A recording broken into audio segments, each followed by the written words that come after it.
this is Ben at Bushwhacker, reminding you to get all your best Jeep news from the XJ Talk Show. And don't forget to follow Bushwhacker on Facebook and Twitter. Hey guys, this is Andy from IronMan4x45.com, also known as Iron Man Andy, and you're listening to the XJ Talk Show.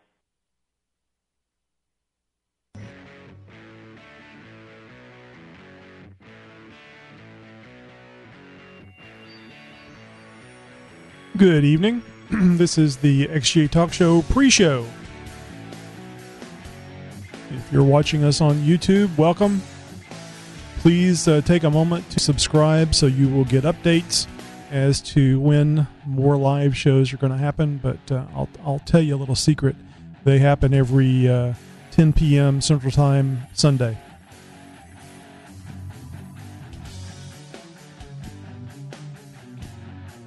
You know, Josh, I had time to get set up before the show tonight, and I forgot about the Amazon, which is probably pretty good, as we can tease it this week. Yeah, that's a good idea. And then we're going to do half the interview tonight, right? I haven't updated it. Did you send me a link so that I could modify it and get it ready? It's been in the Dropbox since 2 weeks ago. You got to send me a message or something for me to know about it. Well, we talked about it last week in the show. Yeah, I don't know what the status of it is. Oh. Unless you tell me. And it's best to send me an email or something than it is to tell me verbally. Well, yeah, we postponed the Blankham interview last week so we could do the SEMA talk. Yeah, no, I'm aware of that. What I'm not aware of is when there's things waiting for me to be edited. Oh.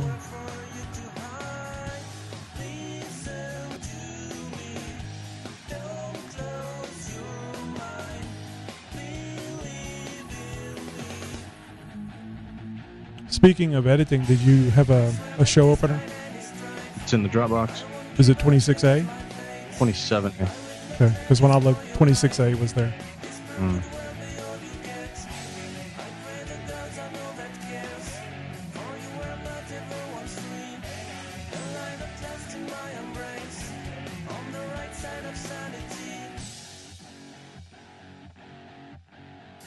DNR Fabrication -1? Correct.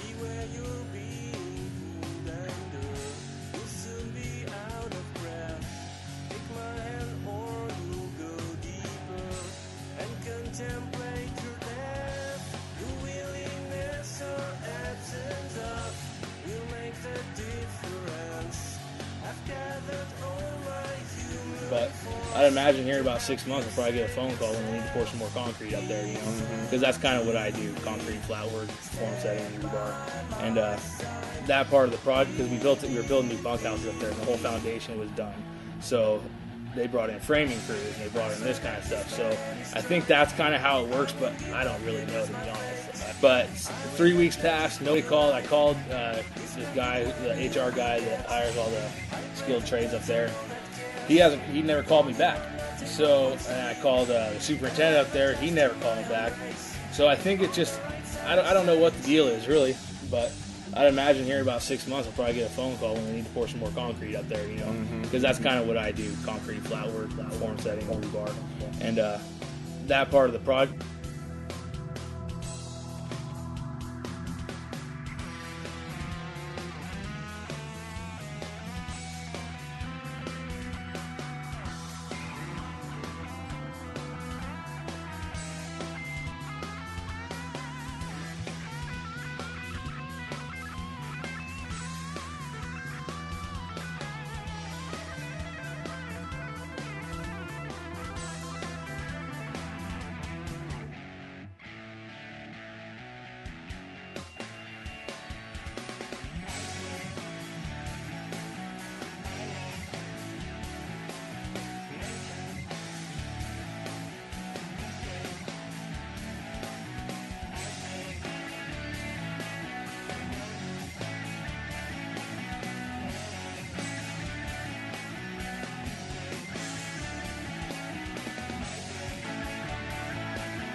So I watched, I got into it kind of late, but I watched that Almost Alive, I think is what it's called. Kind of a cop buddy movie, but one of the cops is a simulant. Oh, yeah. I think I remember seeing the previews for that. A little surprised. It has the guy from Star Trek, played Dr. McCoy, as the lead. Kind of surprised he's doing a series, but I'm sure it's because of the link with the director of Star Trek.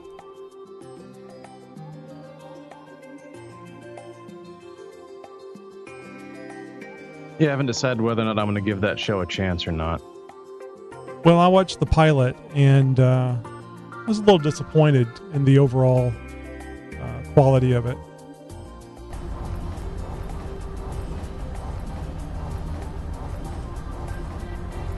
Where did you record this? In their shop? Oh, okay.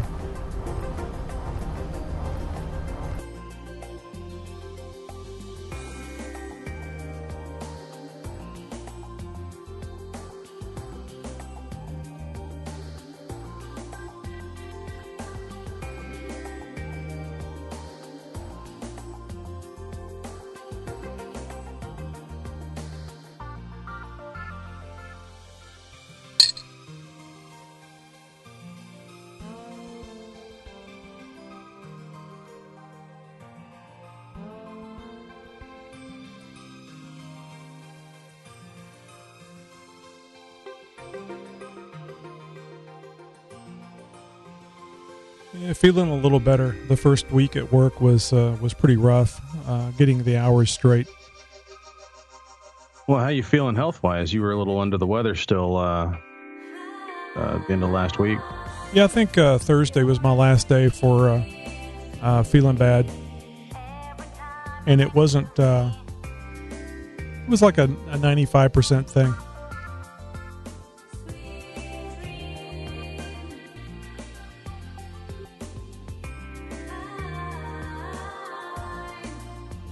Let's see how this sounds now. Hey guys, I'm sitting up here in just outside of Vancouver, a nice little startup fab shop called RDR Fabrication. I'm here with the guy who built the rear bumper for my Jeep many. Was that with the Zune or the Zoom? Zoom one, yeah. And that was compressed already, and took out a couple of sneezes, some coughs. There was a couple of interruptions where they had somebody come up to the shop door and stuff. Those were taken out. That was about it. I didn't really do a whole lot of editing on it. Took out a couple of dead spots, but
it's interesting. Getting a little echo with, what do you call it? Feedback.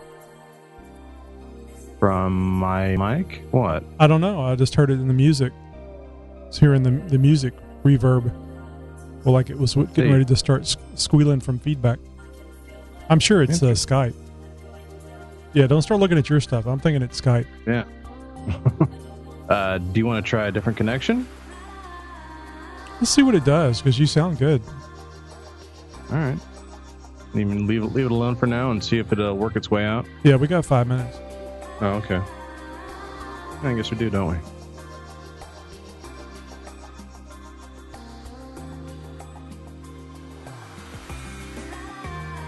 Okay, so now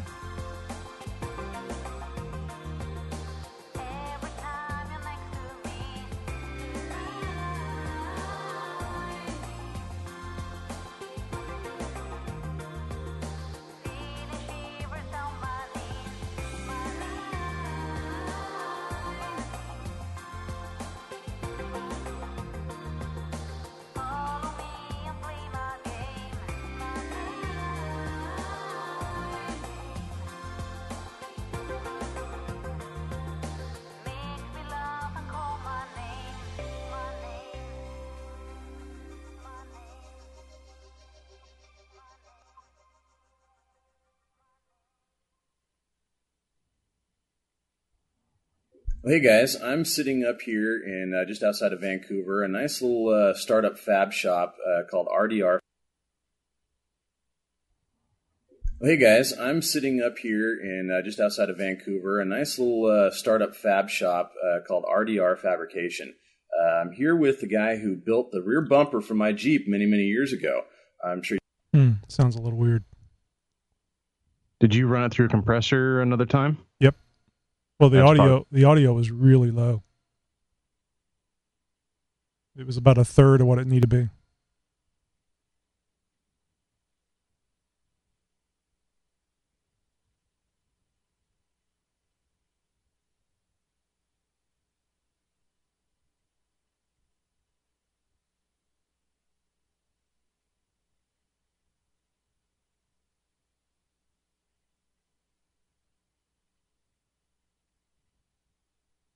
Well, we can put it off another week, and I can amplify it on my end and resend it.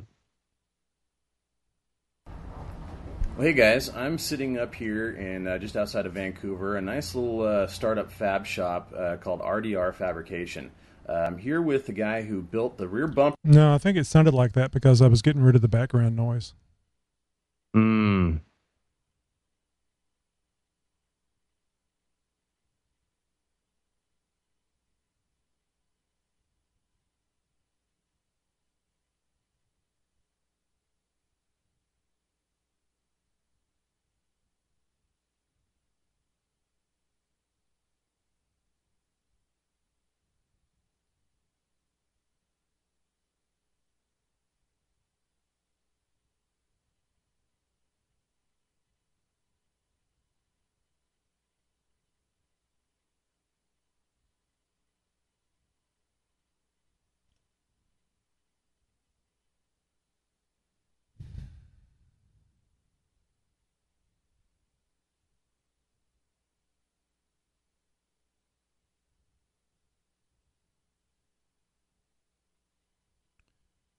Yeah, the audio level that you're looking for is about negative 1.3 on your peaks.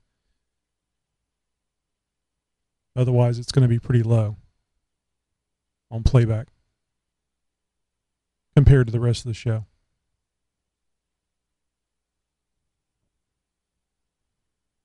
Okay. Well, hey guys, I'm sitting up here in just outside of Vancouver, a nice little startup fab shop called RDR Fabrication. I'm here with the guy who built the rear bumper for my Jeep many, many years ago. I'm sure you guys have all seen the pictures for it. That's not even getting into the negative negative 12. He's a really cool guy, and he's got a very interesting story to tell. I'm up here primarily for that, but also to really talk about... Say again? It sounds loud on my side, almost louder than what I'm hearing you at. Right, but it's not the same level at what I'm talking and you're talking. It's about 6 dB low, and I amplified it. So it needs to be a lot louder if you're editing it, which is great because that means all I have to do is cut it in half. But when I looked at it, it was obvious that it was really, really low. Yeah, I thought you liked it somewhere between 6 and 12. Yeah, that's not what I mean. When it comes through the PC and it goes out from the mixer into the recorder, it's between 12 and 6 if it's a negative 1.3 on peaks. Okay.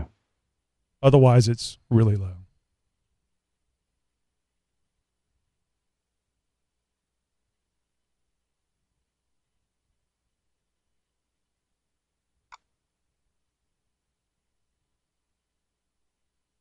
And now I need to grab the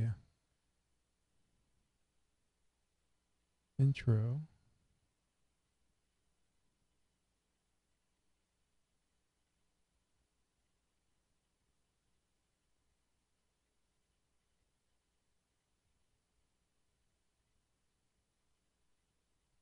The opener.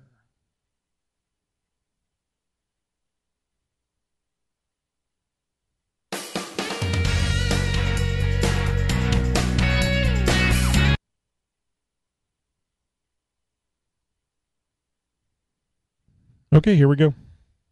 Okay.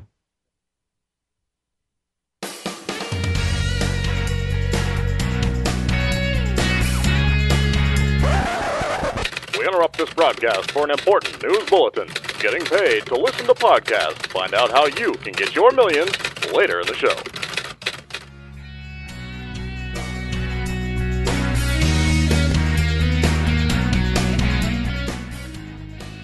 Welcome to the XJ Talk Show, a podcast about Jeep Cherokees, off-road adventures, and interviews with the movers and shakers in the off-road world. Now, here are your hosts, Tony and Yash. Hey, welcome to episode 103, and welcome, Josh. I thought you were going to go with the Yosh route. That always cracks me up every time I hear it. Yeah, I know, but I try. It does me too, but I hate doing the same funny joke thing over and over again. Makes me look really nerdy. Well, it's so long, and we play in between the times we play that one, and it gets me every time. I like it. Good times. Yeah, it worked out really well. It was one of those things where you just kind of roll the dice and hope it comes out well, and it did. It was funny. Well, hey guys, glad you could join us. Like Tony said, episode 103, well past the 100 mark and still going strong. Glad you guys are here for us. Got a lot of stuff for you in store for you tonight on tonight's show. We kind of left the SEMA talk behind us, although I really, Tony, I think we could have gone a whole nother show just talking nothing about SEMA. Of course, we got This Week in Jeep for you guys and potentially another interview as well, so stick around. Yep, definitely going to have an interview tonight. This Week in Jeep, I'm assuming. You know, I didn't even look at the show notes. I was so busy editing and doing all the rest of that stuff tonight. Well, that's kind of what I'm going off of here. I was like, geez, man, I hope we're on the same page here. But yeah, no, This Week in Jeep, I'm definitely going to be talking a little bit more about the Cherokee. I think I'm on track now for about 100 episodes of nothing but Cherokee. So yeah, well, with good reason too. Yeah, exactly. Well, ordinarily, we start diving right into talks about our own Cherokees, and I don't really have anything going on really with my Cherokee. It's still been sitting in the driveway. I still haven't done much to it. However, I am going through, I think, about the third different fabricator to get some help to weld on my lower control arm brackets. Last two have kind of flaked out on me this time around. I'm helping out with getting some help with a local buddy. And I think it's going to get done. So next weekend, and I believe Saturday, I should be having some progress on my Jeep for the next show. So you guys are going to have to stick around for that. So was this just friends with welders or actually people you were trying to pay to do it? Well, a little bit of both, actually. First guy was one that actually had helped me in the past. He helped me out with some welding when I put in my Panhard kit, my rough stuff Panhard kit that I had when I did my 1-ton steering and over-the-knuckle upgrade. And he ended up kind of no calling and no showing. So that was kind of cool. I mean, no big deal. I understand how things, come up and life nothing comes up other than death or injury for not being able to call or send a text message. I'm sorry. Yeah, no, I'm with you on that. So, I'm sure he wasn't going to make a whole lot of money off of it. I mean, it's just time, right? I was going to, make sure that he gets compensated and everything, but still didn't come through. Another guy, it was actually a fellow Jeeper who I sort of tracked down. It was kind of weird driving by and I see this lifted Cherokee on the side of the road. I'm like, hey, what's that? So I circle the block, come back around. It was parked in front of one of those, rental places where you, go to rent tools and concrete mixers and things like that from. Well, I, there's a couple guys that are over on the loading dock and I stopped by. I was like, hey, is this your guy Cherokee? And one guy pops up and he's like, yeah. It comes over and I just happened to be driving my Jeep at the time. And so we get to talk and shoot the breeze for about 5 minutes or so. And I gave him an XJ Talk business card and one of my other business cards, and I was like, you ever want to go wheeling? Need another hand turning a wrench on this thing? Let me know. I'll be more than happy to help you out. And a couple months later, he calls me up and had some questions about a driveline issue he was having, and I helped him out there. And he calls me up, I don't know, about a month or so ago, and he was having some issues with some injectors that he had just swapped out. So I was doing some troubleshooting over the phone, and I was like, all right, this isn't getting anywhere. Why don't you just stop by one night this week, and we'll take a look at it. And it ended up being just a broken vacuum hose, and I had him on his way in no time. Gave him a little bit of extra hose just in case the temporary repair we didn't last. And he's like, yeah, you ever need any help in welding or anything like that? Let me know. And I was like, yeah, as a matter of fact, I do need some welding help. I was like, oh, damn. Yeah.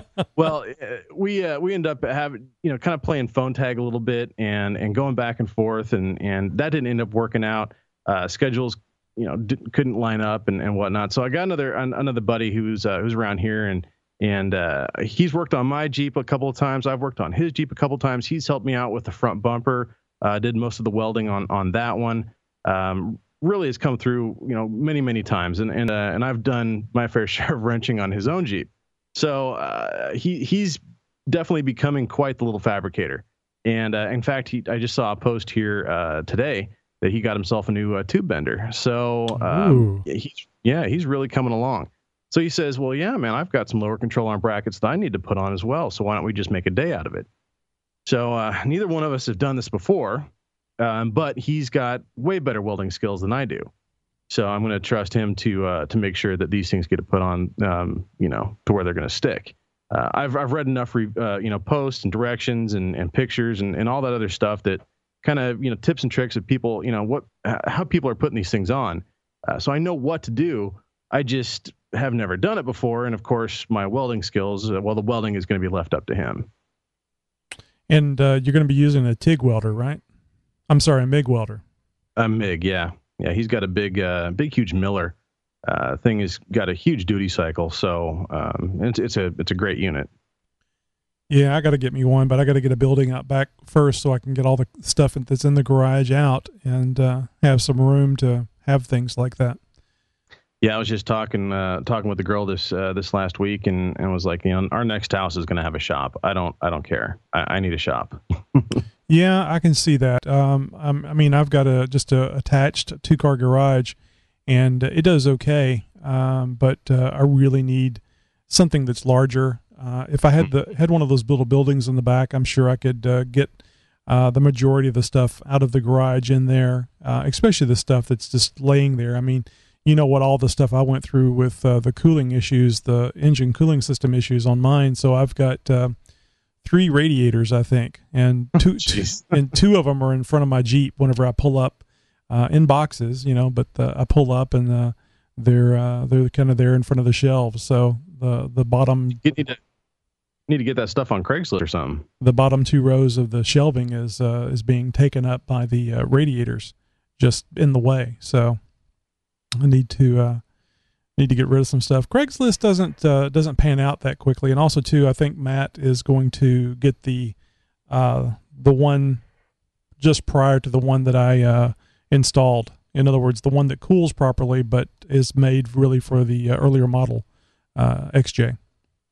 Man, I have bought and sold just about every other part that I've either put on or taken off the Jeep. And I mean, including some of my last steering, shocks, wheels, and 2 sets of wheels and tires. Yeah. I mean, the list goes on and on and on. So I mean, it might be a lot of it might have to do with the market too. There's a fairly decent modifying market of Cherokees up here. So Craigslist is pretty rampant with the XJ stuff. Yeah, I don't like having to go through all the crap of. Here's a brand new used for 4 months radiator, paid $150 for it. I'll take $75 or $100, and then somebody says, "Oh, I'll give you $5 for that thing." Yeah. Right. No. Will you take a 2-party out-of-state check? No. Yeah, I've got a pretty good routine of the kind of stuff I put in my ads. Cash only, no trades, or if I am willing to trade, this is what I'm going to trade for, and nothing else. Lots of keywords generate traffic, and I mean, they might come across pretty short or asshole-ish, but really, it gets the job done, and the people who do show up to buy it or look at it or kick the tires or whatever. They seem to, they're in the market. They're there to buy what I'm trying to sell. So yeah, I don't get that's the other. Yeah, that's the other part of it. Having to deal with the people that come up. You don't know who they are. You don't know what's going on, and it's just this kind of rubs me the whole thing kind of rubs me the wrong way. I mean, if I was out away from the house, it might be kind of different, but. I'll meet you at Walmart and I'll bring the radiator so you can look at it, type thing. There you go. I've done that. I've done that kind of thing several times before. I kind of get a weird, my spidey senses start tingling when I'm talking with somebody over the phone, or their emails or texts kind of come across a little weird, and be like, okay, well, I'm not going to give you my address, but here, let's go meet at this place here. It's one of those things. Yeah. So anyway, it's just one of those things. You get more used to it as you do things. As you do it, you get more used to it. I'm just not here all the time, and I worry about my wife and kids.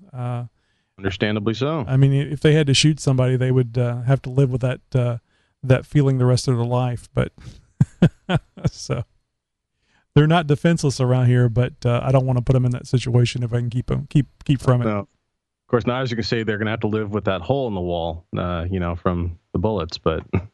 I get the feeling that the police would get upset with me if I shot somebody and then grabbed them by the collar or what's left of whatever they're wearing and dragged their ass outside because I didn't want them bleeding all over the carpet. Yeah. What are they, tampering with a crime scene? Is that what they call that? Well, I think it's just good sense, man. You know how much carpet costs? Right. Well, this guy's done enough damage, officer, so I hauled his ass outside. He was going to bleed all over everything. Yeah. Anyway, I put him on this tarp after the fact. Yes, I swear. Well, I was just getting him ready because it makes it easier to pick up. Well. Anyway, I did want to mention that we are failing to do the Amazon You Bought and What tonight. But we got plans for doing that next week. So you guys that haven't tuned in tonight live, of course, you do have to be watching the show on YouTube live 10 p.m. Central Time on Sunday on our YouTube channel. So if you actually go over to our YouTube channel and subscribe, you'll get notifications when we have the live events, which like we're having right now. So anyway, next week we'll be doing the Amazon You Bought and What contest, where you can win whatever the value of the item is when Josh screws up and says boughten instead of bought. See, I've already done this episode, so I'm doing it in spirit, Tony. Yep, and we have a call-in line, so if you guys are not familiar with it, you can go back a couple episodes. Episode 100, I think, was the last episode that we did that and had the grand prize. That XJ Wheeler from xjtalk.com won. And Josh, with everything, with the SEMA, with the new job, and me being sick, I still have not sent him the gift certificate or the prize yet. And Jake's been great about it. I asked him several days ago for his address, so he's been patiently waiting, and I'm gonna try to get to that. With the new job, I just don't have as much free time during the day. And I've been busy all during the day. I get home, I eat, and then I start to veg out because, I don't get home till 7 o'clock now, whereas before I was getting home at 5:30. So now, getting acclimated. Yeah, getting acclimated. So hang in there, Jake. It's coming.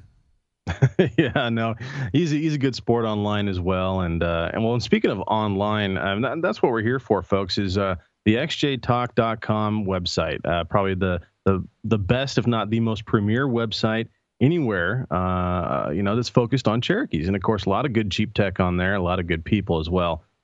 Probably the friendliest Jeep site on the web, hands down. And that's why we're here is because of the website. And we have some great people, just like Jake, who won our 100th episode, our grand prize there. And we got a birthday today I'd like to celebrate. A guy who's actually been on the show. Steve 4.3-LXJ. You guys have heard his voice in the past, helping us out with some of the Jeep tips and electrical and audio tips. He's a great guy, obviously a supporter of the show, and a wealth of information on the website.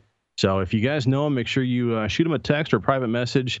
Big happy birthday to Steve 4.3-LXJ. 29 years old today. Amazing. I'm not going to buy that for a second. Well, maybe it's 35. I can't remember. I think he's turning 29 for the 35th time. Oh, gee. Oh, nothing but love, Steve. Nothing but love. Yeah, Steve has actually been working on doing us some Jeep tip recordings using Audacity on his Mac. And cool. we're working through, or I should say he's working through the learning curve of doing that. And he'll be uploading those, and we'll be able to have some more Jeep tip segments here. Especially with my new schedule, it makes it difficult for me to get on the phone. I mean, I can, but it's just not really. I'm tired, man. When I get home, I'm just tired. It'll get better as I get used to the job, I'm sure. Yeah, and with my schedule, not having a really dedicated schedule, there's no telling when I'm going to get off work any given day. So it's hard for me to hook up with him as well. Setting a time and then not being able to actually hit that because of a project at work or something. I know you've heard us talk about Amazon on the podcast before, but have you heard about our new game? You bought what? It's a lot of fun, and we want you guys to play along. All you have to do is go to xjtalk.com or xjtalkshow.com and click on the Amazon banner there on the main page. This takes you right to Amazon, where you can buy any crazy little thingamajig to join in on the fun. Amazon gives us a list every week of what you guys are buying, but we don't get to know who it is that's buying it. As an added bonus, you get the same great price you always would, and Amazon is going to give the show a small pittance for you playing along. So let's all have some fun. The XJ Talk Show and Amazon.com. Hey guys, this is Andy from IronMan4x45.com, also known as Iron Man Andy, and you're listening to the XJ Talk Show. You already know about XJ Talk on Facebook, Twitter, and Google+. But did you know we're on YouTube as well? We have off and on-road adventures, how-tos for fixing or augmenting your Jeep. Besides, man cannot live by sound alone, right? Come see what we got at youtube.com/user/XJTalk. Don't forget to subscribe and make comments on our videos. So I was just looking down at the digital recorder to see how far into the show we are, and so far we're at 000. Outstanding. Oh, okay. So I guess we're like 18 minutes in, because I think I started about 10:01. Well, we've got the online portion of it. I suppose for the podcast, you can go back and pull the first minute of it. The audio quality from YouTube is not good enough. I know. I mean, outside of starting over, that's the only other option I can think of. Yeah, that's we can cut it short tonight. I mean, we got that interview to play. It was kind of a slow start anyway. Yeah. No, I hear you. So we'll just do maybe a a little disclaimer after the show that we'll put in the front of the show, front of the podcast rather. If you'd like to hear the show in its entirety, go to YouTube. Exactly. You know, this is a Roland recorder, and you would hope that when you press the button, you don't have to babysit it. Now, granted, but you've had that thing for at least 4 years, going on 5 years. I mean, if we go back to the beginning of the show, which the show's only been around for going on 2 years, so I've only had this thing about it maybe a year. Oh, it's the website that's turning 5 here in March, isn't it? Yeah. Okay.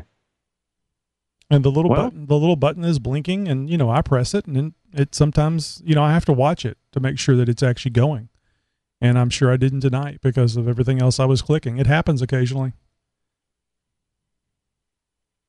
Anyway, stop talking about it and start the recording.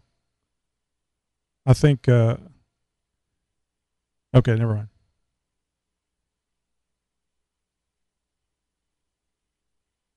Okay, I just pressed it again. It's still blinking. No.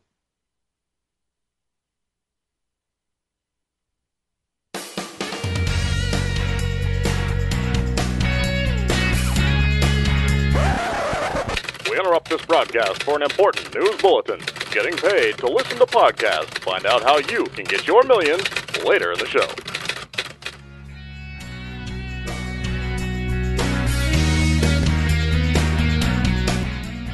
Welcome to the XJ Talk Show, a podcast about Jeep Cherokees, off-road adventures, and interviews with the movers and shakers in the off-road world.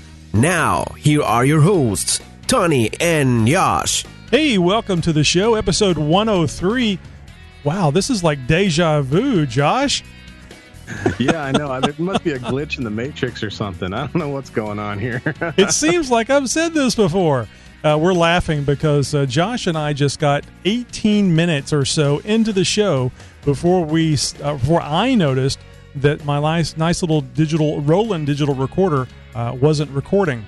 The little button that it tells it it's ready to go, it was flashing, and I didn't notice it for those 18 minutes. That's how focused, like laser focused, I am on making a great show for you, your family, your future family, and people that you don't even know yet. Oh, good times. And of course, I'm clear, several states over, and I've got no control over nothing except for what I'm sending to Tony. Oh my God, I didn't have anything to do with it, officer. Oh, gee, what a great guy. Yeah. So anyway, this is version 2 of episode 103. 103 2.0. Well, it's okay because I was telling Josh that I was kind of dragging ass anyway, so I sound a little better now. We'll just say that was a pre-show teaser of what could have been. There we go. If you were, and if you were live in our YouTube live events, you got to listen to that first 18 minutes, and well, gosh, you're going to get to hear some of that again. Get a little bit of a bonus. Yep. Anyway, so if you don't recall, which you should, you could be a new listener, I suppose.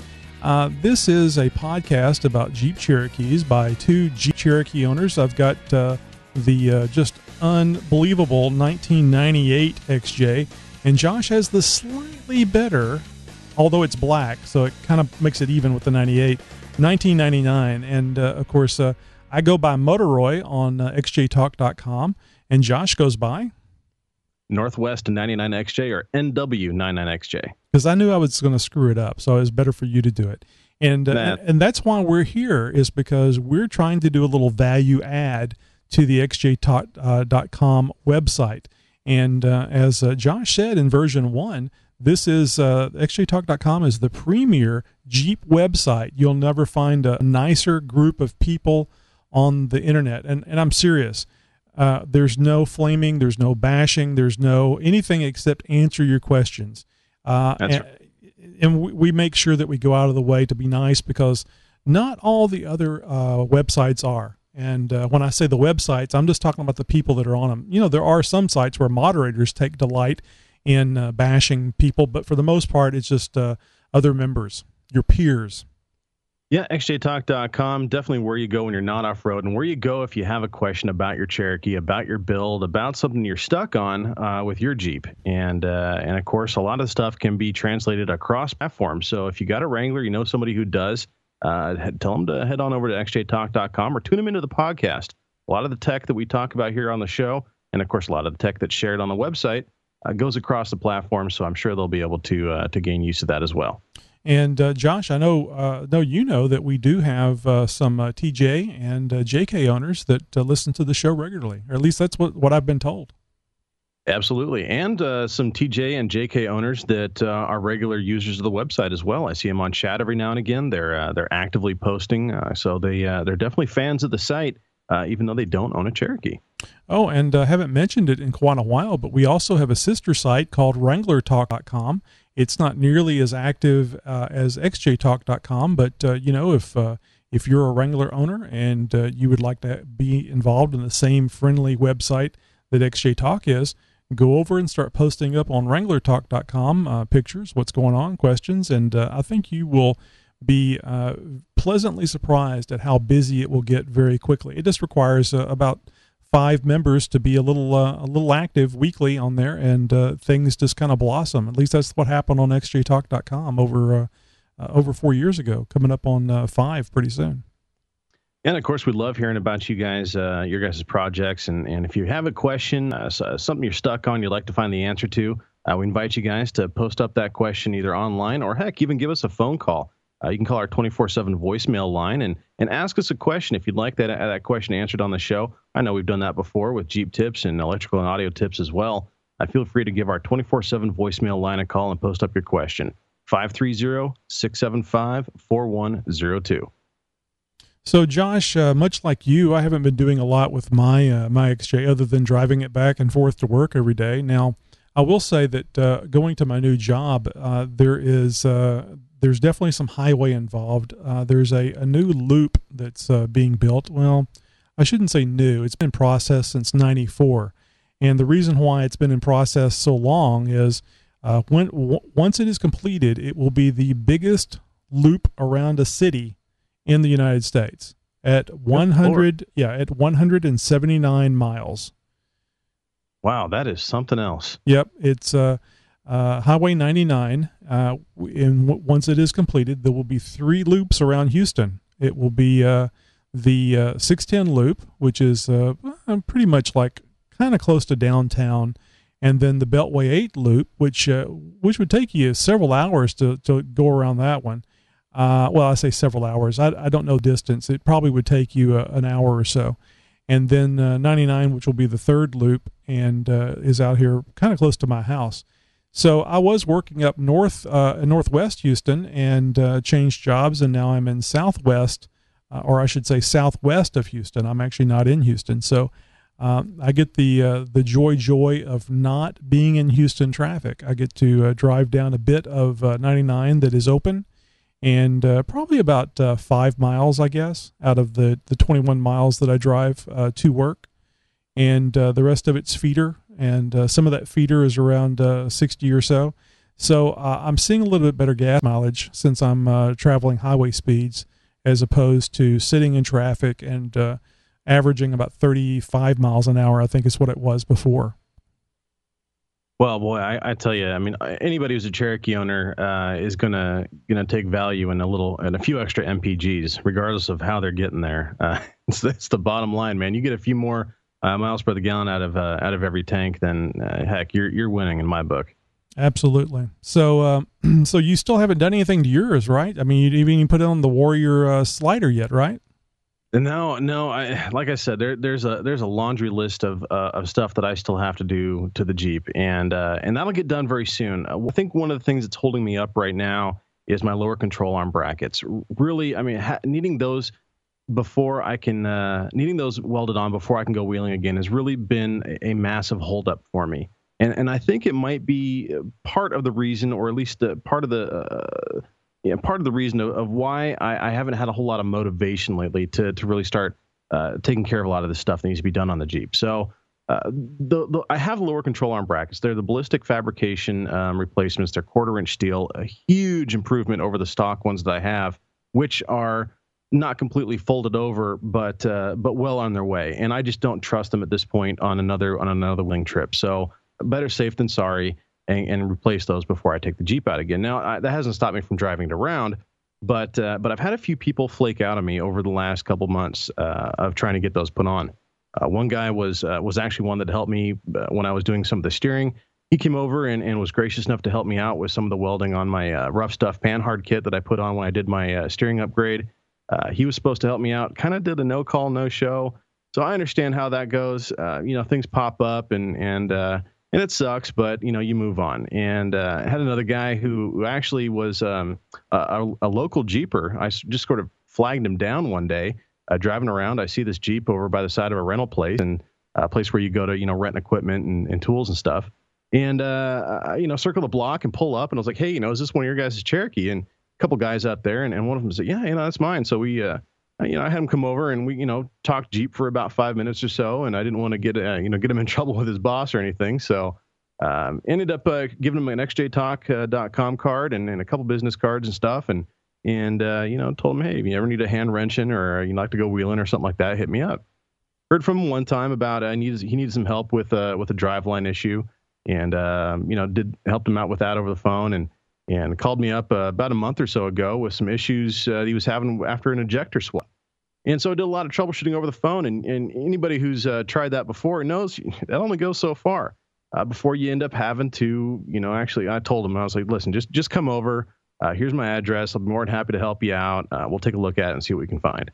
And so I had him over here and a little bit of troubleshooting, and ended up being a vacuum leak. So I replaced a vacuum line, or actually repaired the broken part with a little bit of old ARB airline that I had laying around, and from an install I did a number of years ago, and got him back on his way. It ended up fixing it up just fine, and his Jeep ran like a champ afterwards, and he was thrilled. He's like, hey, if you ever need any help welding or anything like that, just let me know. And I was like, well, as a matter of fact, I do need some help welding. I told him I got these lower control arms, and he's like, yeah, let's set it up. So, long story short, a few weeks have gone by. Schedules haven't lined up just right. I haven't had the time. He hasn't had the time, when either one of us are available. So we haven't had a chance to meet up. Now I'm on my third fabricator now. I got a buddy who's helped me out on my Jeep before. In fact, he did a lot of the welding on the bumper that I've got right now in the front. I've turned more than a few wrenches on his Jeep. He lives just down the way from me. He's a great kid. Just picked himself up a new bender today, a tube bender today. So I'm sure we're going to be seeing a lot of fabrication coming out from him here real soon. So I'd be sure pretty cool. But he's going to help me out with the welding. He's got his own lower control arm brackets that he's got to get put on.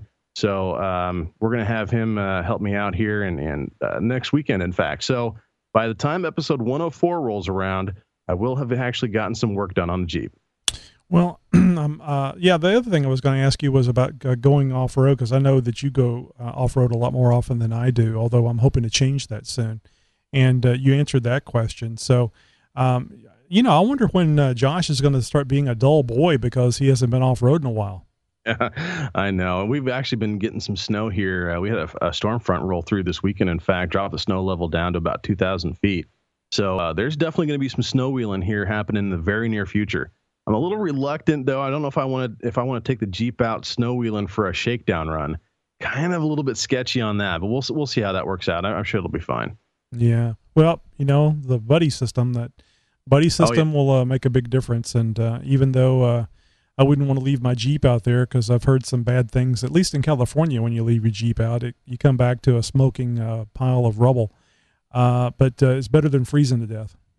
Well, I got a couple guys. I think my shakedown run will include a couple buddies who have trailers. Okay. So yeah, it'll be one of those things where, hey, we might have to have somebody run down and go get the, bring the trailer up a little bit closer while we extract my Jeep from the position it's in case something were to happen. But, geez, where's some wood? I need to knock on wood here real quick, and hopefully that doesn't happen. Well, I would suspect that even though that you don't trust your welding skills to be welding on lower control arm brackets, that you'll be able to tell how good that is.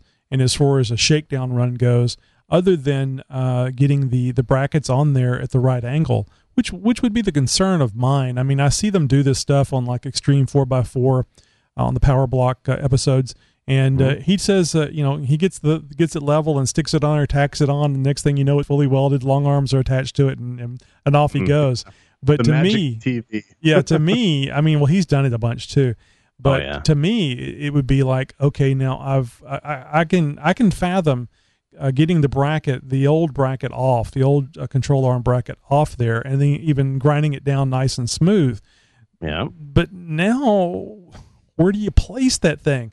Well, sure, it goes underneath, but where? Because it's a circle, and you can just kind of, it's a cylinder. You can move that thing forward and back, and what about the adjustment of your control arms? And I mean, I know you can, if you've got adjustable control arms, you can adjust that in or out, but it's just an unknown.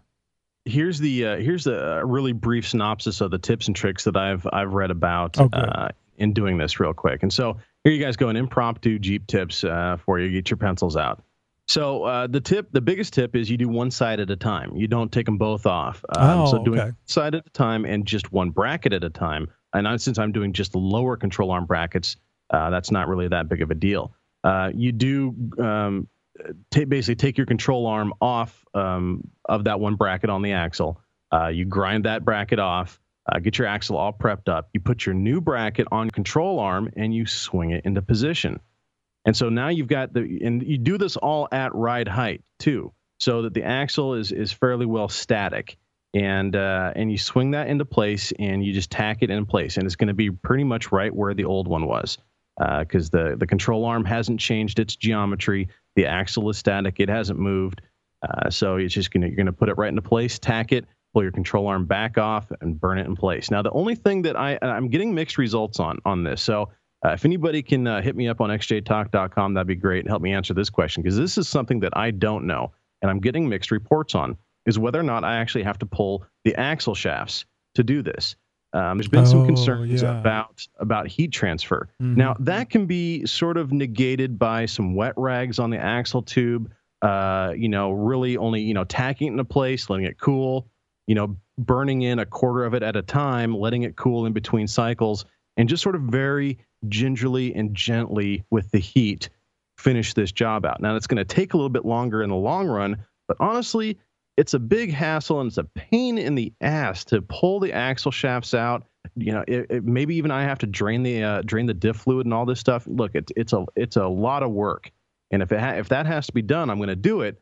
But if there's a way to do it without having to do all that stuff and without hurting the internals, the seal, the axle seals, or tweaking the axle shafts themselves, I'm gonna try and take that route if possible. Well, I might even be a little concerned about setting the gear oil on fire. Well, again, that's where there shouldn't be any gear oil in the axle tube itself. Well, there's always a little bit. Yeah, there really shouldn't be any if your axle seal is doing what it's supposed to be. But nonetheless, it is going to create a lot of hot air inside that axle tube. And of course, with the offset differential, that driver side axle, that driver side control arm bracket is going to be awfully close to the differential. So, that might come into play. I don't know. I got to do some more research on it. I got to make a few more phone calls. You guys, please give our 24/7 voicemail line a call if you got the answer to it. I'd love to hear it. Of course, we'll play it on the show. Hit me up. Send me a private message on xjtalk.com. Any case, I'll gladly accept any and all opinions. I just realized the reason why I had gear oil in my axle tube is because I pulled the axles. Yeah. And that's why, because it was able to get through the seal that way. Yeah, they'll get a little bit of seepage. You'll have some they'll get past the axle seals, and oftentimes putting the axle back in, you're not gonna. You might fold that seal a little bit. You might nick it slightly with one of the corners of the splines or something. It is very difficult to get a perfect axle insertion and get a 100% axle seal off of that inner seal. There are some seals out there that have a nice metal lead-in cone to them. So when you get that axle tube in there, you hit that metal cone first, and it sort of helps guide and then ride the axle tube into the seal, or the axle shaft rather, into that seal. And that really helps. But not all axle seals that you get from the parts stores are like that. So guys, if you're out there replacing your axle shafts, there's a tech tip for you. Make sure you get the seals that have a really nice big flange on them. Have you given any thought to a new diff cover that has a little more oomph to it? I have. Believe me, it's on the list. Now that my steering is not in the way, yeah, my differential is just sort of hanging out there, or the diff cover. It doesn't have that tie rod guarding it anymore. Of course, now I've got a much larger tie rod, 1/4-inch wall drawn over mandrel tubing that's sitting in the way. But yes, I would like to get, if nothing else, one of those like what are they? The Dr. 4x4 or Dr. Rock Crawler. It's kind of like a bit of a grill that kind of sits on the lower half of the diesel. Yeah, one of those I think might work out best for me. I got to really kind of see because I don't have a whole lot of clearance between the tie rod and the differential cover. So if I get something that's too big, like a Riddler or a Rigid Industries or something like that, I'm worried that 3/8 inch thick steel might be spaced out too far to clear the ring gear and might interfere with my track bar. So I got to take some measurements and call around and find out what I can get away with. If worse comes to worse, then I just get one of those little half guards, and that should be good enough. I can't recommend highly enough the Rough Stuff guard that I got. It is really, really nice. And of course I have the one for the 8 1/4. I just have to get some time scheduled up with Matt so we can install the ARB air locker in my 8 1/4. And I don't think I'm going to put the diff cover on there until we do the air locker. I don't see there's a lot of sense. I mean, you know, the diff cover, the tank plate diff cover from Rough Stuff on the rear differential it's more of a, I think it's a good idea from the standpoint of just stiffening up the pumpkin there a little bit, especially if you've got a locker, so that it helps keep the pumpkin from distorting and having the ring and pinion separate. But I think that's more of an issue with the weaker Dana 30 than it is the 8 1/4. Anyway, I'm in no big hurry to replace it. I haven't even painted it yet. Yeah. No, that Rough Stuff cover is those covers are huge. I mean, they have a 1/2 inch ring on them. I mean, that might be some of the thickest in the industry. And of course they use the 3/8 inch steel as well. I mean, they're virtually bomb proof. I remember seeing some tests that they've done on some differential covers, and I mean, these things could literally probably take a bomb. Yeah, and they're bent as much as possible. In other words, they try to bend it and not weld up a bunch of cell pieces together. So more additional strength in just having thick bent metal as opposed to pieces that are all welded together. Hey guys, go ahead. I'm sorry. Hey guys, I was just going to remind you that last week, on episode 100 was the last time we did the Amazon You Bought and What contest, and we're going to be doing that again next week. So next episode 104, I had to quickly do the math. You know, these things start passing by like so quickly, Josh, I lose track of the numbers. 100 was easy to come up with. I mean, easy to keep up with. But so if you guys don't recall about our Amazon You Bought and What, it's a little contest we have. Well, actually, let me just let Josh tell you a little bit about it here in this promo he did. I know you've heard us talk about Amazon on the podcast before, but have you heard about our new game? You bought what? It's a lot of fun, and we want you guys to play along. All you have to do is go to xjtalk.com or xjtalkshow.com and click on the Amazon banner there on the main page.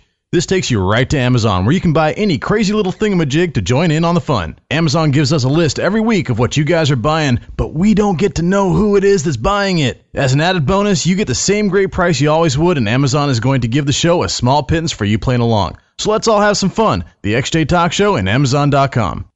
And after we started doing the Amazon You Bought and What segment, actually You Bought What segment, a couple of times Josh would misspeak and say "boughten." Actual, honest to goodness, just brain fart, and it was really funny. And we got some responses from you guys about it. So we've added that in, and we're now giving away Amazon gift certificates when we're reading the things that you guys have bought on Amazon.com after clicking on the banner on our site. And when he says "boughten," you get a gift certificate in the amount of that item. So, and we just emailed that to you. So it's a great thing. I think people are really enjoying it. Yeah, and it happens more times than I'd like to admit. In fact, on the first version, the first recording of this show, when it didn't actually get recorded, I actually let one of those slip. So yeah. Even though I've been called on it so many times in the past, I still do it. So every time we play that show, it ends up slipping out one way or another. And you know, it's just so damn freaky that it doesn't matter how much you try. Every contest that we've had for the You Bought and What on the Amazon You Bought and What, you always say it. So it's like a guarantee that Josh is going to say it. This is like professional wrestling, I think. Yeah, well, kind of in a way. You know, you start thinking about something so heavily, and you end up just it gets front of mind, and it just slips out. Well, before we get too long-winded, let's visit with our voicemails here, and I think it's Nikki G this week. Hey, this is Nikki G, and this week I got a few questions about axles and stuff. You know, I'm new to this four-wheel drive stuff, and in my Cherokee, I think I got a Dana 30 in the front and the 35 in the back, or vice versa. And my question is who is this Dana chick, and why do I have her axles on my Jeep? Does she have the Nikki G 30 and 35s, and does she have a sister? I guess that's about it. Now we'll chat to you guys later. You have a good one. Bye.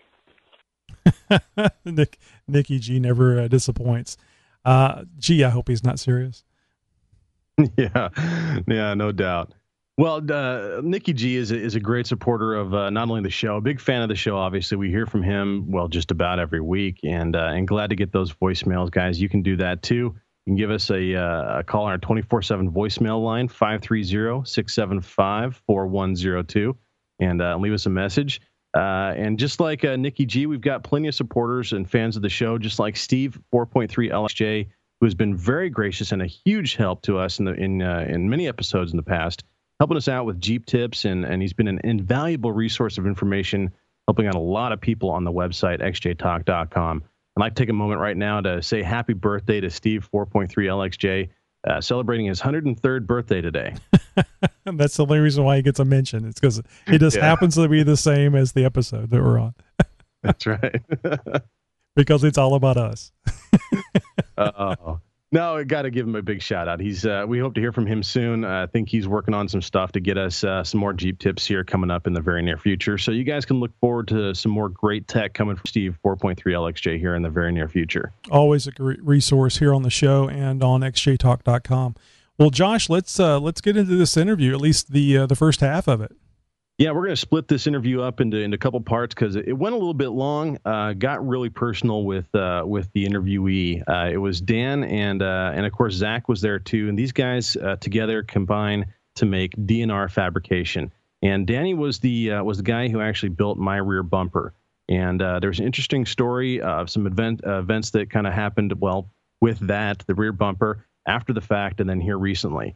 It was a very interesting story, so I figured I'd go ahead and give him a call. And he and Zach were gracious enough to sit down with me and give me a little bit of their time and give us an interview. Well, hey guys, I'm sitting up here in just outside of Vancouver, a nice little startup fab shop called RDR Fabrication. I'm here with the guy who built the rear bumper for my Jeep many, many years ago. I'm sure you guys have all seen the pictures for it. His name's Danny. He's a really cool guy, and he's got a very interesting story to tell. I'm up here primarily for that, but also to really talk about his new business that he's starting up, and of course the backstory behind all that. So without further ado, I'm going to go ahead and introduce both Danny and Zach, who are from RDR Fabrication. How are you guys doing today? Oh, we're doing great. Awesome. Well, glad you guys could sit down with me and do this, which is just awesome. I love getting a chance to sit down with people and interview, and of course hear their story. Now, Danny, you've definitely got an interesting story. Met several years ago. Yep. Off of Craigslist of all places. In a Home Depot parking lot. Yeah, right? That's right. Yeah, I was down Jansen Beach. Bought a bumper off of you. Right. And it was shortly after I had gotten my Jeep and went to go put it on, and it didn't fit. And I figured, okay, it might just be me. It might just be the Jeep, whatever. I think I sat on it for like a year before I ended up doing anything with it, and ended up having to modify it just to get it to fit.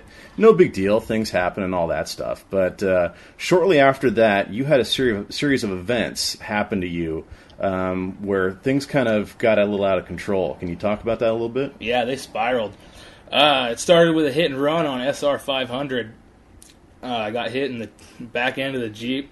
It hit the center median, and then it rolled 4 times back across traffic, across the 2 lanes, and like the triangle merging lane, then another lane, and then it landed up against the light post on its top.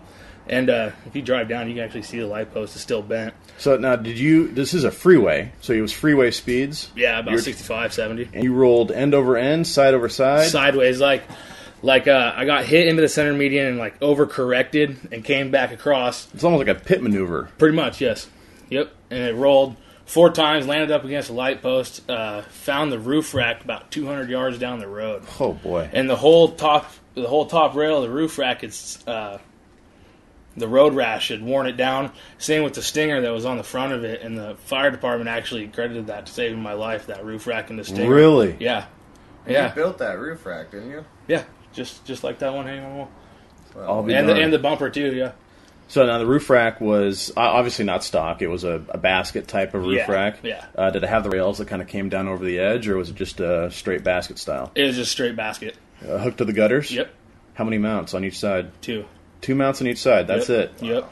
And then a Stinger bumper, and that's really... Now, how high did the Stinger come up over the hood? Maybe not even a foot, probably 8 inches. Okay, so a mild Stinger. Yeah, nothing crazy. Okay, wow. And that, if it wasn't for that, probably would have crushed the entire roof down, broke your neck. Well, actually, if you look at the pictures, man, I don't even know how I walked away from it, but somehow the seat broke, and literally all I had to do, like, it came to a stop against the pole, and like I was on my stomach looking out the rear hatch of the Jeep, and the hatch was totally gone. I haven't heard that part of this. Yeah, wow. Well, I had the bumper jig in there that I had built, and I was moving out of my parents' house where I was building, or in my stepdad's shop. I was moving it to my storage unit because I was going to work out of town, and I was on my way back from Clark College, on my way to my storage unit with that jig in there, and it totally blew the whole rear hatch out of the Jeep, and it was a couple hundred yards down the road too. When you say jig, now this is a jig for fabrication, so yeah, it was all probably made out of 1/4 inch, big chunk of metal, 1/4 inch angle iron and 1/4 inch plate. Probably a good few hundred pounds of metal we're talking about here. Yeah. That could have decapitated you. Well, what was crazy too is like it was like 5.5 feet long. I don't know. I'd have to look at the drawings of it, but I had to squish it up against the driver's seat to get it in with the the rear seats down. I had to squish it up against the driver's seat to close the hatch. So like, had it gone the other way, yeah, it totally would have just cut me in half. But like, it went backwards, which was awesome. Yeah, lucky for you. So describe your list of injuries. I imagine the list was pretty long after a wreck like that. You must have been beat up pretty good. I had a cut on my face, a cut on my arm, and then my wrist started hurting me the next day, and I went to the doctor and did all that, and ended up I had a torn ligament in my wrist, and that was it. That's it? That's it. You rolled 5 times freeway speed, tore the Jeep apart. Yep. And you basically walked away with a little bit of a ligament issue. Totally. Amazing. Yeah. That just goes... those little Cherokees, man, I swear to God. Okay, well, that's the thing, man. It did its job. Like, yeah, it did, really. I mean, like... Yeah. So what was that Cherokee? Just go down the specs of that. It was a 95 XJ 4-door. It didn't have the rear swing gate on it at the time, but roof rack, front stinger. It was on 31 1050s. It had an 8.8 31 spline in the rear that was locked, and that was it. Okay. 4-liter? Yeah, totally. And it was automatic. 231 transfer case? Yeah. Slip yoke? No. I didn't put a slip yoke in because I was only at 3.5 inches at the time with my 31s. Now you get away with it. Absolutely. Yeah. Absolutely. Did you wheel that? Oh, yeah. I've wheeled the piss out of it. That was the first Olga. Yeah. There was another one. Olga? Yeah, that's what I named it in my first, because that was my first Jeep that I owned, and I got it when I was in high school. And, like, it wasn't a super pretty Jeep, but I named it Olga, like a Russian mail-order bride. She's not pretty, but she gets the job done. I love it. Olga, that's a good one. So, I mean, obviously the Jeep was completely totaled. Did you get a chance to get the any of the parts back? No, in fact, it went to Langley's Towing, which is, you passed it on your way here. Like 3 driveways down. Yeah. Those guys are the biggest cocksuckers I've ever met. Oh, can you swear? Can you swear? Okay. Okay, cool. Oh, man, yeah, I went to take the clevis, like, we went there the next day, and I went to take the clevises off, just the D-ring pins out of the pad eyes. And the dude's like, oh, if they're attached to the Jeep, you can't have it. And my buddy Chris was with me at the time, and I had a GPS mounted on the roof. Mm-hmm. And right when that guy said that, Chris punched that. I put it in a Bronco 2 electronic 4-wheel drive selector box, and then mounted it to my roof. And as soon as the guy at the wrecking yard said that, my buddy Chris punched it off the roof and goes, it's not fucking attached. And he took the GPS out, the CD out. And that was about it. He wouldn't let me take... the rear bumper was still good. The front one was... You got hit in the rear. Yeah. And the bumper was still good. Yeah, well, yeah. But I don't know exactly where he hit me. He might not have hit me in the bumper. He might have come on the side a little bit. Yeah, because I think what happened, which I don't understand, because I was in front of this car while we were going down the highway. Like, it was like this. Mm-hmm. Radio listeners can't see. But I think he hit me in the rear quarter panel, like merging lanes, and didn't see me. But then he took off, so...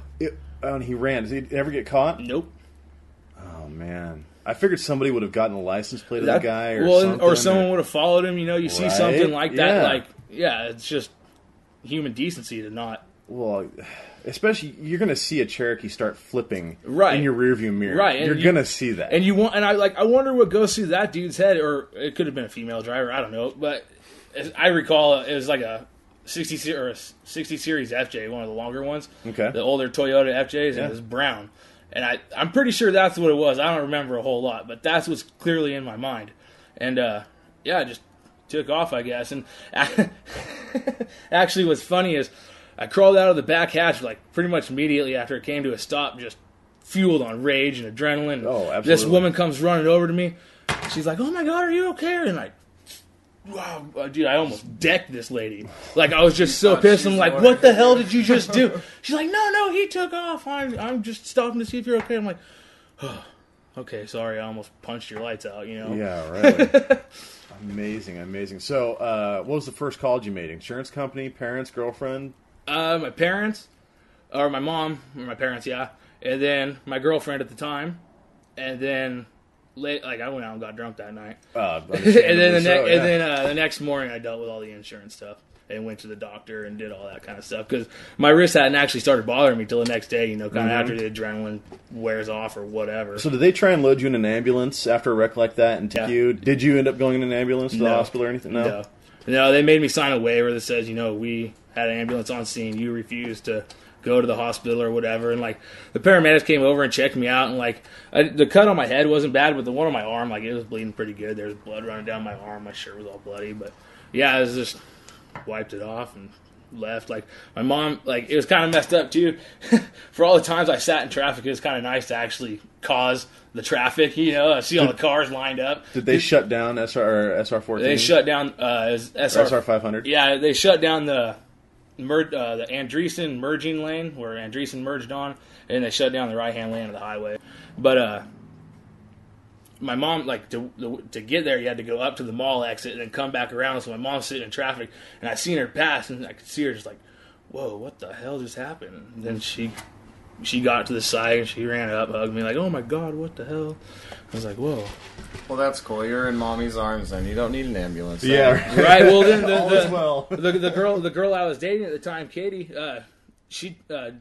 my buddy Jameson, actually, he was the second person I called. He showed up, and he called Katie on his way there, and Katie had left work early and came over to my house to make sure I was okay and everything. So I had a pretty good support group on the other side of it all. But absolutely. So, nasty wreck. It was your Jeep, your pride and joy. Right. Insurance cut you a check after that? Yeah, they cut me a check for the Jeep, which... What'd they end up paying out for you? $3,700. Well, that's not bad, actually. Yeah, it was pretty fair, but they didn't pay anything else. So all the medical... I mean, you probably had some medical. I mean, did any rehabilitation for the wrist issue? Or? Yeah, that's kind of where the next part of this story starts. So I go there, and they want to, my wrist is just killing me, dude. And I'm a carpenter by trade. I swing a hammer all day long. Mm-hmm. Or I did at the time. Now I don't. But so they started giving me this pain medicine, and they didn't want to do the surgery right away. They did an MRI, and they did what's it called when they look at the babies in the belly? Ultrasound. Ultrasound. So they did that on my wrist too, and they said, well, it looks like this ligament's torn and whatnot. I said, okay, so how do we fix it? And they said, well, we're going to give you some cortisone injections, like a steroid injection in your wrist, and you can only have 3 of those a year. So they said we're going to do the 3 of those, and they waited out a month period, month intervals in between them all. And we're going to see if that fixes it. If it doesn't, we're going to go ahead and do the surgery. So okay, but the whole time, they're just loading me up on pain pills, and the cortisone injections didn't do anything, or they didn't help with the situation. And then by the time the doctor I was going to at the time suggested surgery, then my auto insurance was like, well, you can't have surgery over here, even though this is the primary, this is the doctor's office they told me to go to, but they're not allowed to do the surgery. You got to go back. I had health insurance at the time through my employer. You got to go over here to where your employer is, even though we told you to go over here. So that put a 6-month hold on everything. Oh, wow. So in the whole time, they're just feeding you full of pain pills. Totally. Just trying to take care of the pain management side of things. Right. And so what happened with all that? Oh, God. It got bad. Like, it got to the point where I'd eat a whole prescription in a day, like 30 pills, and they're giving me the 10 milligram ones, which are like the double strength than what normal people, or you normally get, from the doctor. And it got to the point where, like, they weren't giving me enough, so I just started buying them on the street, and kind of wrecked myself financially. So let me ask you, it might be a tough question here, and I'm sorry. Was it more for pain management at this point, or was it more because you had entered into the side of addiction at this point? Well, in the beginning it was pain management. After probably the second cortisone, they say after 19 days it creates habit. You create a bad habit. Wow. And actually, after like 4 days on opiates, and then after 4 days and you don't take them, you start to feel the withdrawal and side effects. So after 4 days, it started to become an addiction. And then after the second cortisone shot, I'm like, whoa, this is not good, And then the thing with opiates is what's the word? You build up a tolerance? A tolerance, yes, a tolerance. So, when they're giving you, they're saying take 2 at the beginning of this whole thing, they say take 2 a day. And at the beginning, or then towards the end, it is like 12 a day. Just to stop from getting sick. That's got to mess your system up really good. I'm sure. That's why I'll still drink some beer here and there, but because the acetaminophen, the Tylenol portion of the Vicodin that they're giving me, it's really hard on your liver. And so now I don't hardly drink. I'll go have a couple beers, but I don't go out and get drunk because I don't want that kind of abuse on my liver because I'm sure I messed it up. And the weird thing is, it was only a year probably I was on all this, maybe a little longer, and then. So let me take you back just a little bit here. So it put you back about 6 months after the accident or so.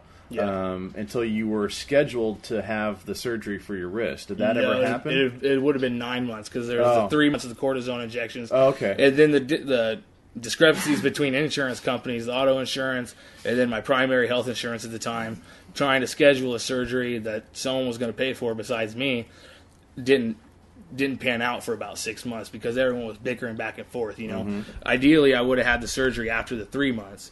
But that didn't happen, and it ended up being about 9 months till I had the surgery.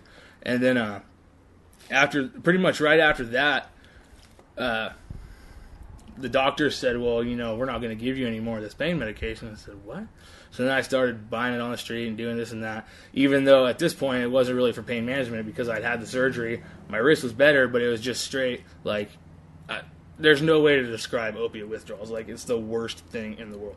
You shake, you're hot and cold flashes, you can't sleep. It's the worst thing in the world. And it lasts a couple days.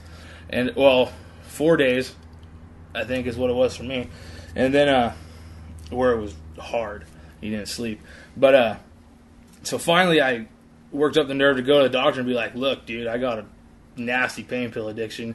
And, they put me on this stuff called Suboxone, which is another opiate, which doesn't make sense. So they pull you off one and put you on another, and then they want you to take this pill for 2 years to then taper yourself off of it. And I went on the Suboxone, and I kicked the pain pills using the Suboxone, and then I tried stopping the Suboxone, and it was the same exact withdrawals. And I was like, no, I'm not doing this anymore. And the doctor's like, well, we're going to give you some anti-anxiety medication, this and that. And I said, screw You're just throwing the whole pharmacy at you. Yeah, and I said, I'm done. I never went back to the doctor again, just started smoking cornucopious amounts of pot for 2 months. Dude, I was just stoned out of my mind.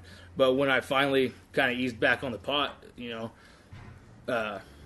opiates weren't even an issue anymore. It was just everything was cool again. But I'd wrecked myself financially, and so, 9 months, a year gone by from the wreck. You obviously couldn't do your trade anymore. Right. I was still working. You were still working? Yeah. The Vicodin actually helped with that. Okay. It made the pain manageable to where, you could go to work every day and get by. And, at the end of the day, sometimes it hurt, sometimes it wouldn't. If it would, just eat some more pills. Right.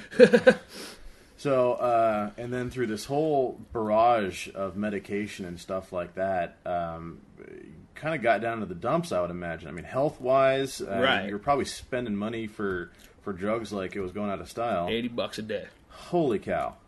Yeah. But see, and that's, when it got to that point, and I couldn't afford it anymore, that's when I made the decision not to continue. Because as anybody who is familiar with heroin or people who use heroin, they all started using pain pills. And then the pain pills became too expensive. They started using heroin because it's like a quarter of the cost and you get way more. Did that thought ever go through your mind? Like, if I keep going down this, there's a good chance I might end up in, doing some heroin or whatever? No. It pretty much had to stop at the pills. There was no way I was going to do heroin. And when it got to that point, and it crossed my mind like if a dealer couldn't find me the pills or whatever, I'd be like, well, I know this guy's got some heroin, but I never acted on it. I was never like, okay, I got to go get it. It was like, I'd just tough it out or whatever. Mm-hmm. But that's where the pot helped. Like, really, it's just, it's a miracle drug. So plant. Throughout this time, did you buy another Jeep? No, during this time, I took the money I had from the previous Jeep that the insurance company paid out, and I had a little bit extra. I went and bought a Dodge Dakota. Okay. It was a 4.7 liter. It was pretty badass. And then I ended up selling that because I didn't want to. I only had enough money for like 3/4 of it, so I was making monthly payments. Mm-hmm. But it wouldn't have been long till the principal was paid off because it was only quarter of the cost. So I sold that and then bought a Ford Ranger. And then I wrecked the engine in that. I hydro-locked it up on this road we go camping on. Pushed a rod, or bent a rod. And then, that was sucked, dude. Had to tow it back 70 miles with a tow strap. Oh, jeez. Yeah, that was awful. And then, after that, I put a new engine in it. But I bought the engine from a bunch of tweakers. And it must have been rolled or whatever, because 2 weeks after that, the head gasket went out in that church right down the road. Oh, wow. And so I went and financed it was an 08 Chevy Colorado, the 5-cylinder, and then because I was buying so many drugs, I couldn't keep up with the payments, so that ended up getting repoed.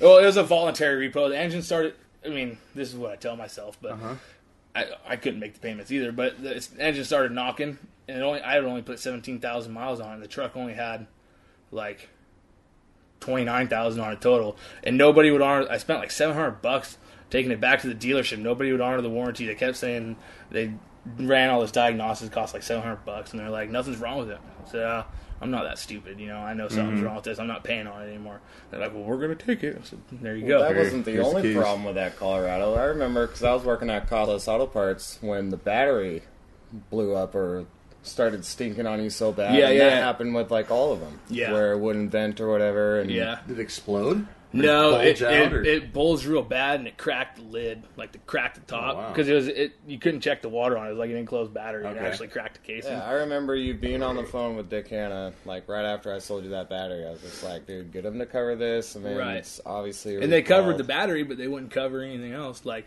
I knew something was wrong with that engine. You could tell the way it drove, the way it sounded, like something was going wrong. And those I'm not even gonna lie, a new truck, like the whole thing's a computer. Like I don't know anything about it. I know my way around a 4-liter. It's mostly mechanical, but you gotta take 14 shrouds off to even see the engine on a new truck. It's like it wasn't even worth it for me to work on it. So they took that, and before they took that though, I bought another XJ from my cousin that he picked up, and I bought that XJ. And what was it? What was that Cherokee? It was an 89. 89 bone stock. No, it was on 30s. It was like a 2-inch budget boost, puck lift and the blocks or whatever. And then ended up that the torque converter went out in that, and it sat behind the woodshed out here on this property for, a couple weeks. And at that time, my sister was getting ready to move to Pittsburgh, so she moved out to Pittsburgh and left me her Kia. So I sold that Jeep, and then took that Kia over to Montana. And then, so now what prompted the move to Montana? My folks moved out there. Okay. And at the time, like when they moved out there, I was totally clean and sober except for smoking some pot here and there. But like a bank wouldn't loan me a cheeseburger. My credit's so shot. And so they moved out there, and I just kind of came back here because me and Zach went over there, helped them move, and I came back here for a couple weeks, and then took off after my sister left to Pittsburgh. Went to look for work out there, but I got a job at Costco out there, and then the first day on the job at lunch break, the HR woman came in and she's like, "Hey, we need to talk." I'm like, what? And when I was withdrawing really bad from the opiates months prior, what had happened is I wrote an email that I shouldn't have wrote and mentioned something about killing myself, and my mom panicked, or my sister panicked, one of the two, they were together, and called the police. Police hauled me off to the insane asylum or whatever. Wow. Yeah, there was a dude in the corner talking about how the devil was trying to feed him bologna and shit. Yeah, dude, it was a trip, and they kept me in there for like 3 days, and they don't let you use a phone in there at all. So it was a no show, no call at work. So then, I mean, I had my job here in Vancouver. I had that since I was 16, so 7 years at that point, and it was no call, no show for like 3 days, and then shortly thereafter, I ended up getting fired. Because that put me on bad terms. Then my attitude was just piss poor because they kind of dicked me around too. But looking back, it was totally my fault. But I thought I was in the right at the time. Yeah. But so lost your job, no Jeep at this point, driving a Kia, no money per se. Right. Really didn't have much of a choice. Well, when I lost my job, I still had the Cherokee. Oh, okay. This was a couple months before I'd gotten the Kia. Okay. So I was driving the Cherokee, and that's when I slept in it for like 3 months. Oh, you were homeless, essentially. Well, yeah, my parents, because they were getting ready to move to Montana, they couldn't have, I couldn't stay there. They were showing the house all the time, and I was 22 at the time. I should be able to take care of myself, and that's what they thought. But because of all the money I had spent and all the debt I had acquired, because buying pain pills, financing trucks I shouldn't have bought and stuff, I had no money. So I was sleeping in my rig, and then shortly there, that went on for a couple months, and then they moved, and me and Zach went over there, helped them move. We came back, sold that Jeep for $350. That got me to Montana, and I paid. It was only about $150 in gas to get over there, not even that. But I met a guy on Craigslist, paid him $200 for a month's rent in Missoula, and he was there. His name was. I don't remember what his name was, but he was he conned the system in disability. He wasn't disabled, but he was collecting disability. And I ended up finding out about 6 weeks into living with him that he was selling heroin. And I didn't even know, dude. And from what I'd just been through, I'm I can't be around this guy. Yeah. And that was in the middle of winter last year. And so I left there. I slept in the Kia for about 2 weeks before I went to my parents. And in the middle of winter. Yeah, in Montana. Yeah, in the Walmart parking lot. Oh, that must have been just loads of fun. Right. Yeah, it's cold. I can only imagine. Yeah. Holy cow. How'd you stay warm, dude? Sleeping bag. The 0 degree mummy bag. Yeah. When you breathe inside the bag so it keeps you warm, Jeez. That's amazing. So I imagine after a while you got sick of that. And I went to my parents and, told them what happened, and they knew about the opiate addiction prior to all this, and they're like, well, we understand you not, wanting to live with this guy or whatever, but they were staying at my aunt's house at the time. They hadn't found a house in Montana. Oh. They moved in with my aunt while they were meeting with realtors and stuff till they found their own property over there. Yeah. And me and my aunt don't get along, so there was no chance of staying over there. So I came back to Vancouver, or what actually happened is the Kia broke down. Oh, jeez. The coil packs in it went bad, and it got impounded. And I never got it back, so I got on a Greyhound bus, came back to Vancouver with nothing. Just clothes on your back, basically. And a duffel bag. And then I stayed with Zach here for, a couple months before I finally got this job opportunity up in Alaska. And then went back to Montana to say goodbye to my grandpa and see my folks before I went up there. And then went to Alaska and came back a new man.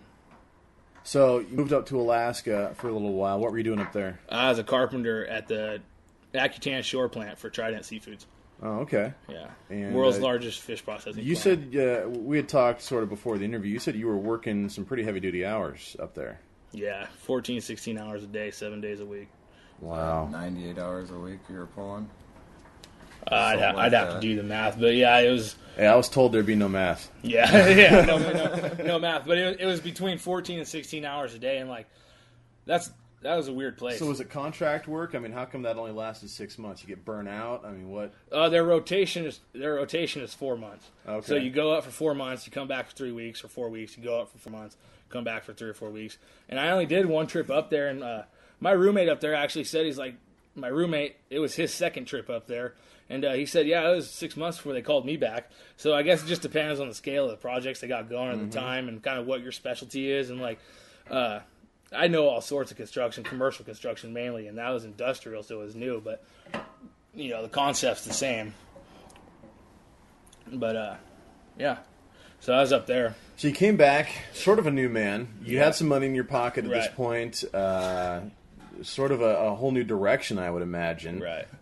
What was your plan at that point? Land back home here in Vancouver? And Well, when I landed in SeaTac and came back down to Vancouver, met up with Zach, actually. Me and Zach drove over to Montana so I could see my folks. I hadn't seen them in about 4 months. And then my plan was just to stay over there because I was told it would only be a 3-week vacation. But like my roommate said, it took them 6 months to call him back. So you were actually planning on going back up to Alaska? Yeah. Okay. Yeah. And this just kind of happened because I don't want to go find a new job in Vancouver. I'd rather go back to Alaska. So this was just to kill time till that happened. But now this is making money, so I don't even want to go back to Alaska. But yeah, those first couple of weeks were just like, oh, we're just hanging out, and I'm thinking in the back of my head, I mean, we're getting into this, and we're starting to get a ball rolling, and any day now you could get that call and go back to Alaska, and I think that's the last thing we all think about now. Well, at this point, that ain't going to happen. Like, if they want me to come back up there, they're going to pay me more money, and they're going to make it worth my while to leave what I have here. So let's talk about that now. So you kind of now back when I was when we were in contact, you had sort of were just getting the ball rolling on sort of a little home fabrication project thing going on. You had some bumpers you were selling on Craigslist and stuff like that. Obviously, I've got one on my Jeep, and I mean some other things stuff. You were doing some projects. You had some things going out and whatnot.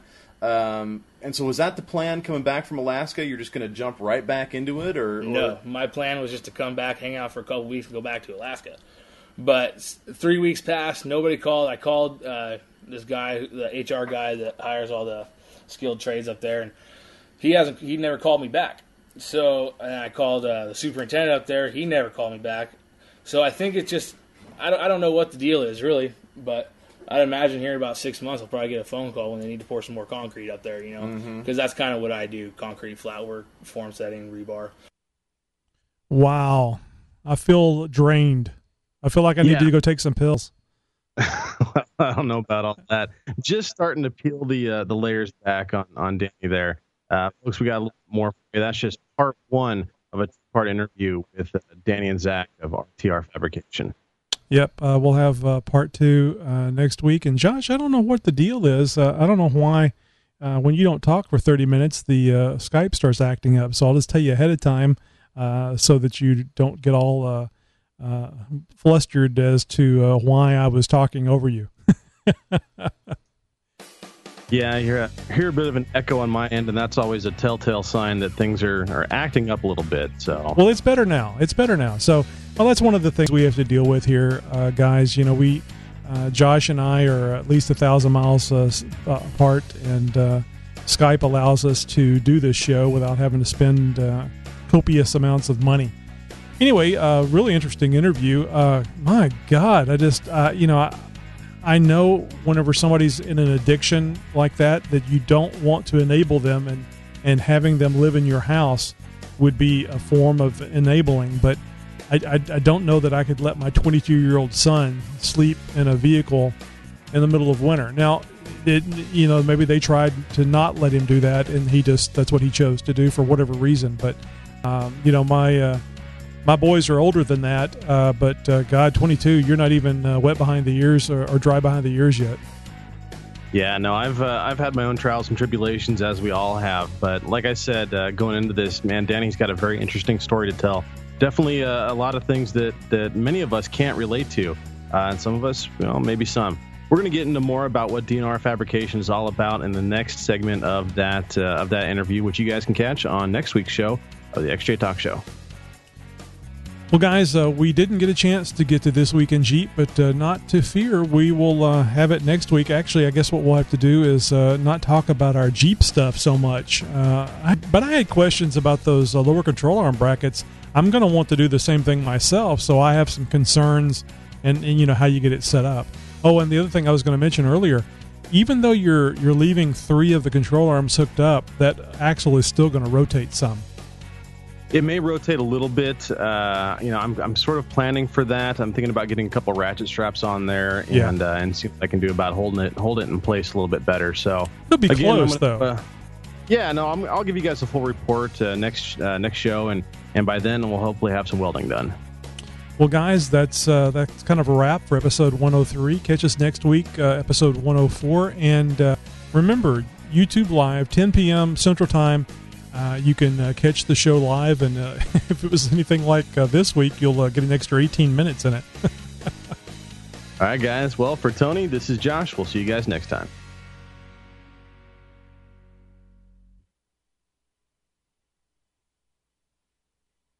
If you want to do the the show intro, we can do it. I think I'm just going to do the audio only. I didn't even process the video last week. I did use the audio for the opening of the show, though. I like that for the opening of the show. Oh, that works. I'm not advertising the videos on YouTube right now. I'm seeing if we're up around 2,500 visits a day on xjtalk.com. So what I was going to do is not advertise for a while, because it was costing me $2 a day, $2 or $4, something like that. Oh. Yeah, and that's only because I had it limited. So I'm just going to kind of wait and see if if that's making. I mean, I know that it made a big difference. We went from about around 1,500 to or about 1,200 to 2,000 a day to 2,000 to 3,000. I'm sorry, 2,000 to 2,500. I mean, almost immediately, like a switch, whenever I started advertising on YouTube. Oh boy. Yeah. So I'm going to leave that off for a little bit. So I don't need the video on these right now, but I do like having the audio intro. I like that because it's kind of like, on this week, you can see this and touch that and see that wiggle. Yeah, no, I'm down with that. I mean, just a little bit of a tweaking and a subtle change. We'll see what kind of results we get out of the whole thing. Sure. Well, I'll probably put it back. I'm just saving a little money right now. Yeah, no problem. Okay, so we'll just do the promo kind of like we normally have, except we're just going to do an audio version of it. Right. All right. So you can pick your nose or whatever you want to do while we're recording it. You don't have to be professional looking.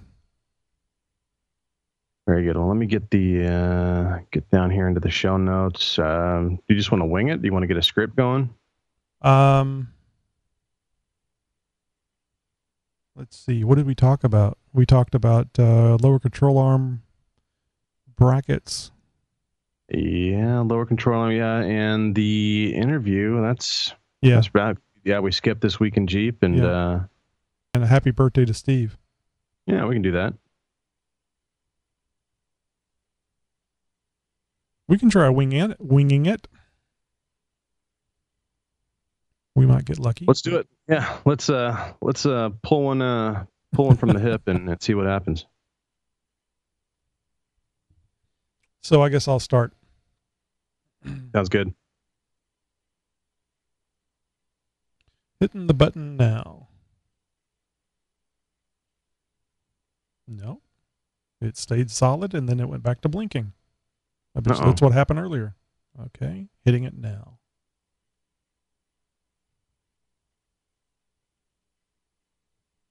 In this week, in this week's episode of the XJ Talk Show, we talk about I don't know. In this week on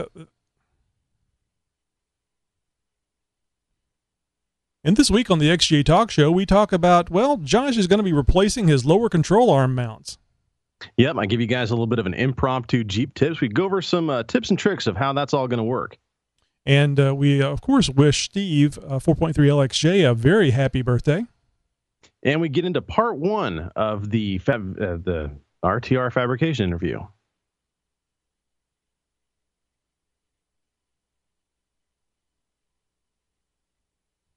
If you want to, whenever you mess up, just give it a pause and do it over, and then I can edit it. So that's why I was pausing.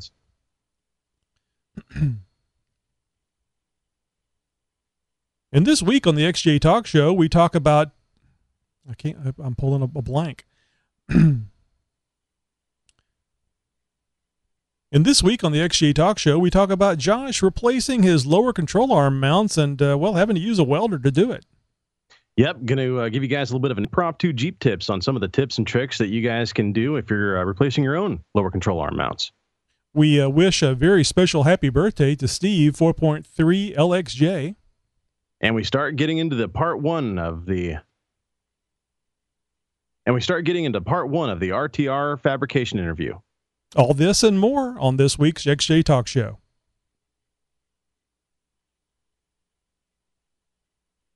I'm sure that'll be fine. Works for me. So I'm gonna go watch the see if the governor does something on this week's show besides show up in the last few seconds. Did you catch last week yet? Well, I was going to say I'm going to go watch last week's show right now. In fact. All right, man. Thanks, and I'll try to remember to edit up that file for next week. But if you think about it, if you could send me a message or remind me, it'd really be great. Okay, will do.